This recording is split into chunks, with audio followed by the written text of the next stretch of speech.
political independence in a supranational organization such as the European Central Bank is of a totally different nature. Because, first of all, you have another public. So if Bundesbank had behaved like ECB, there would have been a public outcry, an outburst of anger. Just to remind you of the fact that in the 19th, the Minister of the Treasury, Mr. Weigel, a very simple-minded man, once said, well, we should better sell the gold reserves of the Bundesbank to fill the gap, the budgetary gap. There was an outburst of anger. I remember and the Bundesbank was considered by the German population as a trust, as a fiduciary of their assets. Mm. So if a Minister of Finance acts badly, Bundesbank punished him. So there was a countervailing power. That countervailing power, this system of checks and balances between a national Ministry of Finance and a national central bank is no longer there. And within the European Central Bank, Germany has as much voting power as Estland, as Cyprus, as Malta, which is ridiculous. That's why, in any way, the European Central Bank is the great problem in the years ahead of us. It has to be reformed, and it will be reformed, otherwise Germany will leave the European Monetary Union. Look at these press conferences with the number 2 of ECB, Victor Constancio, who considers himself as unfailable in his judgments. This is not the system of checks and balances we have accepted in 1992. And the Germans are very attached to sound, sane monetary policy, which in the long run keeps the currency stable.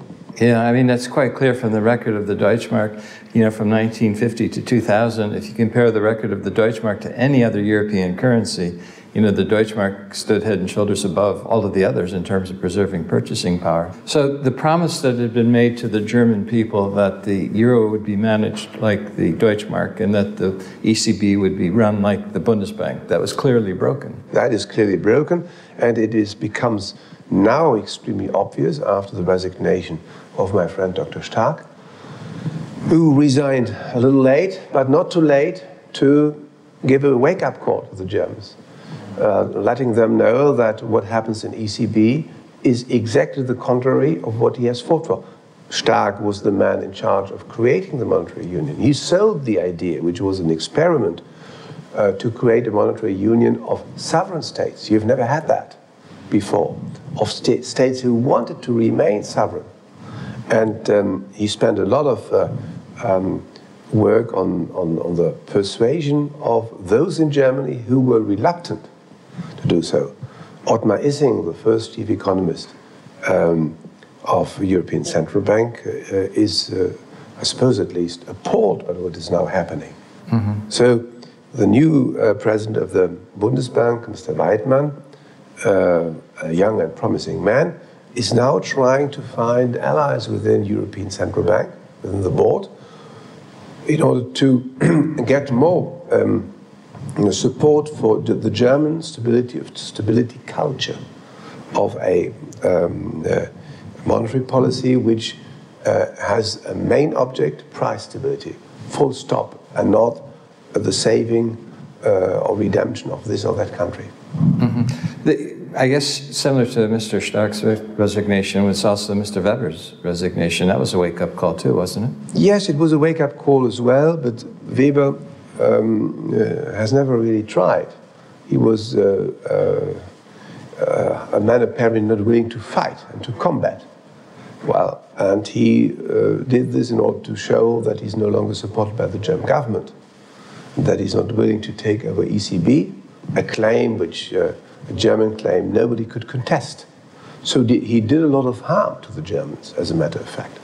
A man in his 50s must be able to face combat and has to stand up once there's an adverse decision. This was the behavior of a typical German academic who didn't want to go on the battlefield. Mm. You know, I'm a naval soldier. I would have taken things in a different way. I would have stood up again and to fight even more and more fiercely.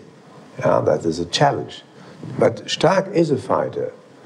He has always been extremely vigorous and combative, but he could no longer accept that after Portugal, Greece, and Ireland, under Trichet's presidency, which is a very autocratic presidency, the bank started even to take outright positions of Spanish and Italian bonds. So he stepped down, and everybody understood this is no longer the Bundesbank.